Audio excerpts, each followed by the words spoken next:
మీరు చట్టాన్ని చేతుల్లోకి తీసుకోవడం తప్పు. ఇంకా ఖచ్చితంగా మాట్లాడాలంటే అసలు ఈ కేసులో ముందు గ్రామస్తుల మీద ఖచ్చితంగా కేసు పెట్టాల్సిన అవసరం ఉంటుంది. ఈ ఘటనలో వాళ్ళు చేసింది కరెక్టా రాంగా అనేది నేను మాట్లాడడం లేదు, కానీ దానికి మీరు శిక్ష విధించిన పద్ధతి తప్పు. ఖచ్చితంగా క్షమించరాంది, అసలు చాలా కనీసం తప్పు అది. ఇంకెవరూ కూడా అలాంటివి చేయకూడదు. వ్యూవర్స్, మీ ఒపీనియన్స్ని కూడా మీరు ఎక్స్ప్రెస్ చేయండి. Let's discuss about this. ఏది తప్పు ఏది రైట్ అనేది మనం మాట్లాడుకుందాం.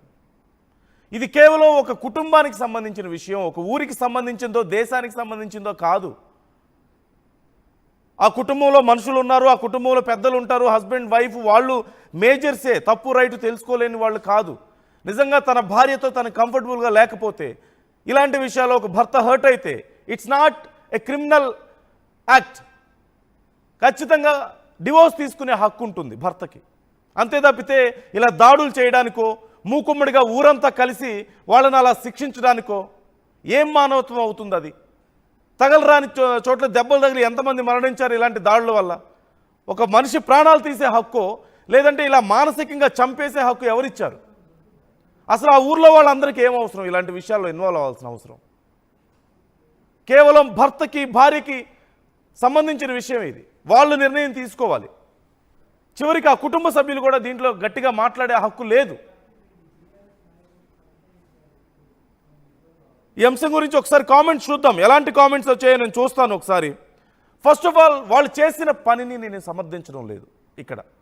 అది ఒక భార్యకి భర్తకి, ఒక కుటుంబానికి సంబంధించిన విషయం. I'm no one to judge that. ఖచ్చితంగా వాళ్ళ పర్సనల్ విషయం అది. భర్తకి హక్కులు ఉన్నాయి చట్టపరంగా ఫాలో అవ్వడానికి, చట్టపరంగా న్యాయం పొందడానికి హక్కులు ఉన్నాయి. అంతవరకే చూడాలి. కానీ ఖచ్చితంగా అక్కడ జరిగింది, ఆ గ్రామస్తులు చేసింది, ఆ కుటుంబ సభ్యులు చేసింది తప్పు అని మాత్రం నేను చెప్పగలుగుతాను. ముమ్మాటికి తప్పే, అమానవీయం. అది ఒక రకంగా చెప్పాలంటే మూర్ఖత్వం. ఎక్కడో అడవుల్లోనో కొండల్లోనో రాతియుగ కాలం నాటి పద్ధతులు కదా ఇవి. మీరెవరు చట్టాన్ని చేతుల్లోకి తీసుకోవడానికి? మీరు ఆ మనిషి ఎంతో మీరు అంతే కదా. ఒకసారి చూస్తాను నేను, కామెంట్స్ చదువుతాను నేను. అఫ్కోర్స్ ఖచ్చితంగా ఈ ఎమోషనల్ డ్రైవ్ ఎక్కువగా ఉంటుంది ఇలాంటి కేసులు, ఇలాంటి సందర్భాల్లో. చాలామంది ఓవర్ ఎమోషనల్ అయిపోతూ ఉంటారు కొన్ని అనవసరమైన విషయాలకి. కాబట్టి ఈ నా గురించి అయినా సరే, లేదంటే ఈ విషయం చెప్తున్నందుకు, ఇలా మాట్లాడుతున్నందుకు చాలామందికి నచ్చకపోవచ్చు. కానీ ద ట్రూత్ ఈజ్ ఇనెవిటబుల్. ఖచ్చితంగా ఒకసారి నేను చదువుతాను ఏం మాట్లాడుతున్నారు అనేది. ముందుగా అసలు దీనికి సంబంధించి అక్రమ సంబంధాలపై మీ అభిప్రాయం అంటే, తప్పు లేదు అనే రెండు ఆప్షన్స్ ఉన్నప్పుడు తప్పనే ఎక్కువ మంది చెప్తున్నారు. Of course no one should support it. At the same time మనుషులకి కొన్ని మనం లాస్ ఉన్నాయి కదా, కొన్ని రూల్స్ అండ్ రెగ్యులేషన్స్ పెట్టుకున్నాం కదా, అవి కూడా మనం మర్చిపోకూడదు. మనం మనుషులు అన్న విషయాన్ని మర్చిపోకూడదు. ఆ తప్పు చేసిన వాళ్ళైనా సరే, మనం ఎవరైతే తప్పు చేశారని మనం భావిస్తున్నామో వాళ్ళు కూడా మనుషులే, వాళ్ళకి హక్కులు ఉన్నాయి, వాళ్ళకి ఎమోషన్స్ ఉంటాయనేది మనం మర్చిపోకూడదు. వ్యభిచారం చేయడం రాత్రి కాలం నాటిదే అమిత్ కిడ్స్ టీవీ అంటూ ఒకళ్ళు, పశువులకి మనుషులకి తేడా లేకుండా పోతున్నాయి, వ్యభిచారం చేయడం కూడా రాత్రి కాలం నాటిదే. వెళ్ళి ఒకసారి చట్టంలో ఏముందో చూడండి ఈ విషయానికి. ఎన్ని దేశాల్లో, చాలా దేశాల్లో ముఖ్యంగా ఈ వ్యభిచారం అనేది, ఇది వ్యభిచారం కాదు. ఫస్ట్ ఆఫ్ ఆల్ అక్కడ జరుగుతుంది వ్యభిచారం కాదు. వ్యభిచారం అంటే ఒక పర్టికులర్గా డబ్బులు తీసుకొని ఒక విటుడి దగ్గరికి వెళ్తే అది వ్యభిచారం అవుతుంది. It's a commercial approach. కానీ ఇక్కడ జరిగింది అది కాదు. ఇట్స్ ఎన్ ఎమోషనల్ డ్రైవ్స్ వల్లనో బాండింగ్స్ వల్లనో జరిగేవి ఇవన్నీ కూడా.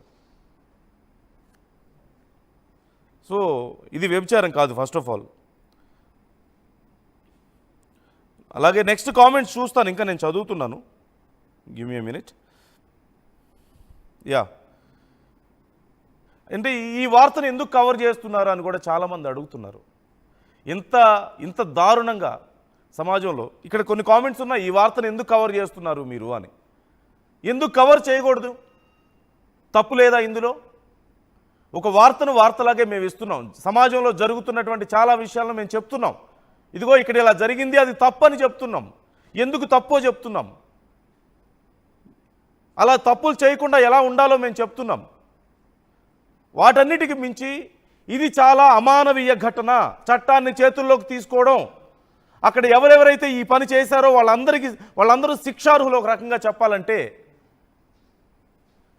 సో మేము చెప్పాలి ఇలాంటి విషయాలు. రేపు మీ ఊర్లో ఇప్పుడు ఎవరైతే ఎందుకు చెప్తున్నారో ఈ వార్తకి విలువ లేదని ఎవరైతే మాట్లాడుతున్నారో, రేపు మీ ఇంటి దగ్గర, మీ ఊర్లోనో, మీ కుటుంబంలోనో ఇలాంటి ఘటన జరిగితే మీరు ఇలాగే వ్యవహరిస్తారా? అది పద్ధతేనా? వ్యవహరించాల్సిన పద్ధతి అదేనా? After all we are just human beings. అందరికీ ఎమోషన్స్ ఉంటాయి కదా, అది తప్పు ఖచ్చితంగా. అశోక్ కుమార్ అంటున్నారు ఇది కొవ్వు అంటున్నారు. సరే, అది వాళ్ళ సొంత విషయం. అది అంటే మనం జడ్జ్ చేయకూడదు. తప్ప రైటా అనేది మాత్రం మనం మాట్లాడుకుందాం. లీగల్గా ఏంటి పరిస్థితి అనేది మాట్లాడుకుందాం. సమాజానికి ఇది మంచిదా కాదా అనేది మనం మాట్లాడుకుందాం.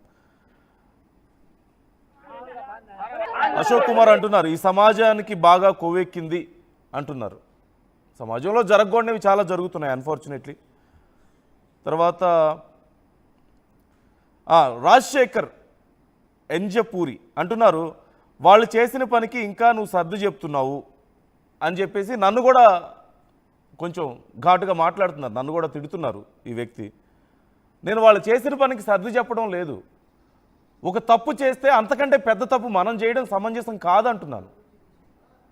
మీ ఇంట్లో ఒక చిన్న పిల్లోడు ఉంటాడు, కొడుకో కూతురో మీ పిల్లలు ఉంటారు. ఏదైనా ఒక తప్పు చేస్తే ఏం చేస్తారు మీరు? అంతకంటే పెద్ద తప్పు మీరు చేస్తారా? వాళ్ళ జీవితాలు నాశనం చేస్తారా? వాళ్ళని ఇలాగే చేస్తారా మీరు?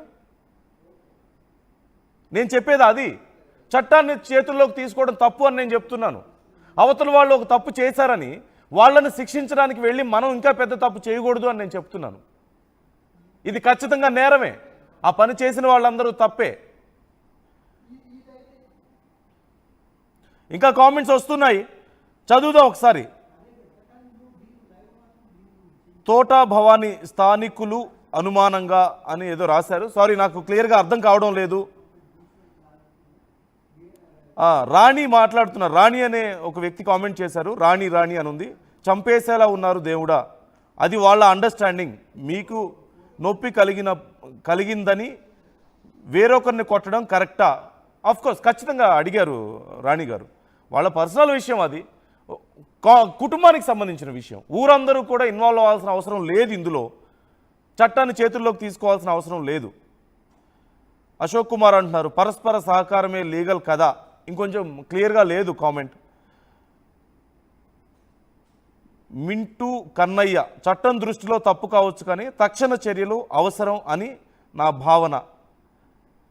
తక్షణ చర్యలు అంటే ఇలా చేయడం ఖచ్చితంగా తప్పే. ఇది అదే ఒక తప్పుని సరిదిద్దడానికి మనం ఇంకా పెద్ద తప్పు చేయకూడదు కదా.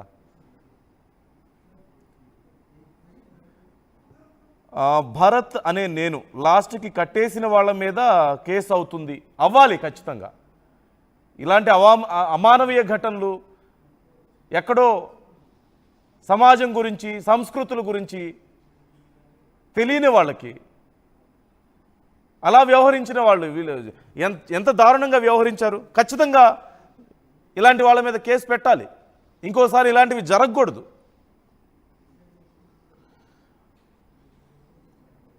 వాళ్ళు లవర్స్ అయి ఉంటారో అందరిలాగానే అంటున్నారు పవర్ ప్యాక్.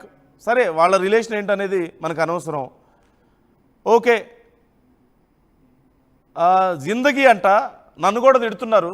తప్పని చెప్పాలి వాళ్ళకి అంట.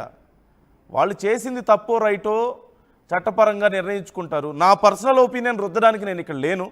కేవలం చట్టాలు ఏం చెప్తున్నాయో, నైతికంగా మనం ఎలా ఉండాలనే విషయాలు మాత్రమే డిస్కస్ చేసుకోవాలి.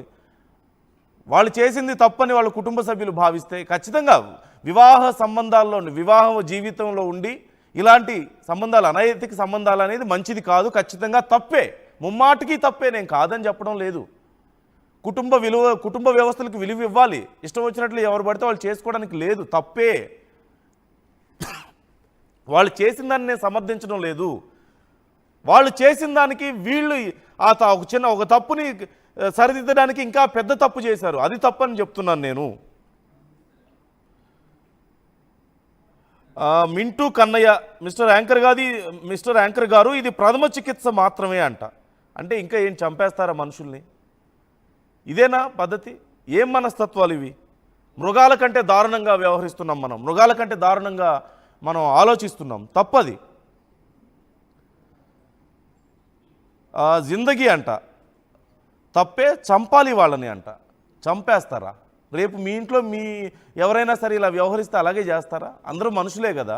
నీకు తెలిసిన వాళ్ళు, నీ ఫ్రెండ్సో ఇంకెవరైనా ఇలా వ్యవహరిస్తే మీరు చంపేస్తారా?